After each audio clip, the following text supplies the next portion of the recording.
Easy Aircraft fam, it's your boy Gilmaster G, and we have now got the M3 Max has just arrived. Thank you so much to Dave the Beast. I can't tell you how much I appreciate this, man. Hopefully this is going to give me a larger build capacity to make some larger items and stuff like that. So yeah, thank you so much, mate. I appreciate it. I'm going to drop it down onto the floor and do a little sort of open up and see what's in the box and that. Give us a second, I'll move it down and we'll see. So the box takes up literally the floor capacity of my little workspace area. It's pretty big. Hopefully the printer's a little smaller so it'll actually fit on the side but I'll cut it open and show you. Alright, please bear with me with my one-handed cutting filming. There we go. And then on the sides. And over on the other side. Alright, hopefully it'll just sort of pop open now. Sweet. Sweet. There's a little bit of damage to the box. There's a metal frame and what. And a big ass printer. Some screw. Keep that to the side. Yeah, it's looking sick. I might have to deconstruct the frame and do a second little piece of the video. Give us a sec. So the little screws are part of this structure that gives the box support and that, which is pretty cool to be fair. Saves it getting proper damage. I'll unscrew all these and then I'll set about trying to get the printer out of the box. Sound? Whew. So yeah, pulled out the top layer of this frame. There's quite a few little little Allen key screws, and then I would advise that you get two people to lift it up, but in some parts of my hometown I'm known as Gilly 10 men, so like I just one-manned it. Anyway, yeah, it's a bit of a struggle getting it out of the box and it is quite heavy, so no, definitely recommend two-man lift if you got a second man about. Like I'll just take all the sort of packaging off and what, and then move on to the next bit. Peace. So you take your first layer of packing foam off and you will discover a few little goodies in there. So things such as nitrile gloves, your scrapers and stuff like that. And then you have to take off the front screen. I'll take off the front screen and we'll see what's next.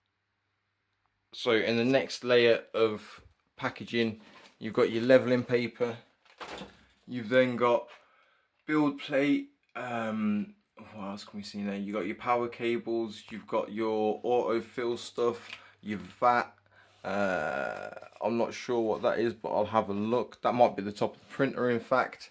So what I'll do is I'll start pulling these things out carefully, drop them on the side. I'll remove this plasticky packaging and go to the next step. So, alright, packaging removed, onto the next step.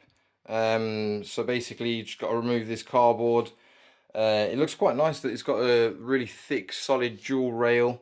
Yeah, so move it up, plug my, oh I don't even know, let's be honest about it. So lift the rail up, put the build plate on, put the leveling paper on. I'm not sure about all your plugs and stuff like that. I'm going to have to figure that out for your refill bottle, but I'll come to you in the next step. Right, so there's a little tiny connector there that you plug in your refill tube, and then there's a little cup holder that you then bolt on, but the way that I'm going to situate it, I'm going to have it in the corner, so I'm not going to put that on. I just stand the bottle next to it, and then it's sliding your plate on and leveling up. Right, so now it's pull everything out of the box, raise the arm if you need to, loosen all the screws off of your build plate, pull the screen off the bottom, pull the screen off your printer, and then you need to put the leveling paper on and just make sure that it's in the right position, and then literally just press 0. Home first. Okay, press home.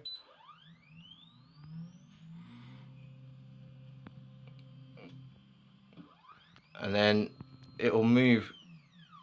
Oh.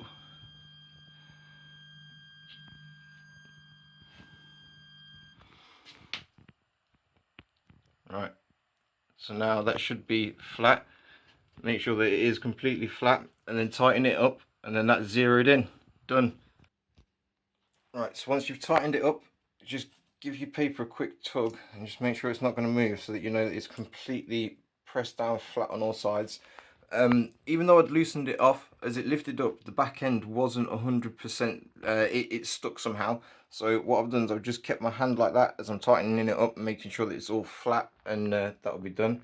Right, now what we need to do is we go up 20-30 centimeters or so, 20-30 millimeters, so that we can try and get the vat on underneath, and we'll remove the paper.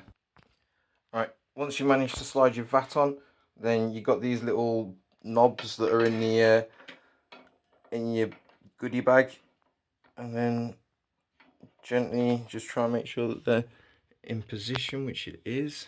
Sorry if the camera's shaking, I'm going to be honest with you, I'm a little bit anxious. Right, sweet.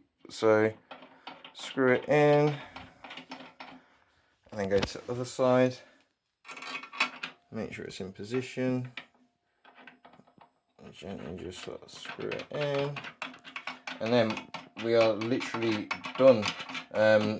You just then hook up your autofill and then plug it into your resin, turn it on, and it fills itself up.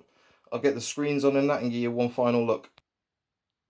So here she is in all her glory. So a size comparison of the Mono 4K compared to the Mono X2 compared to the M3 Max. So if it's anything like the other two, it's going to be amazing. The 4K was the first thing that I started with, and I printed off the majority of my figures with, and they're spotless. You get occasional like 2 out of 10 might fail or something, but it's a good thing once you dialed it in. Same thing with the X2. I made, let's have a quick look, the daggers and stuff, and there's slight distortions and whatever, but other than that, they're really effective, so I can't grumble. So now hopefully I'm going to be able to make my helmets and stuff in like 2 pieces on this. We'll have to see what it works like, but yeah, if you stick around, then we'll see what it crafts. Anyway, thank you very much for watching. I hope you have a good day. Peace.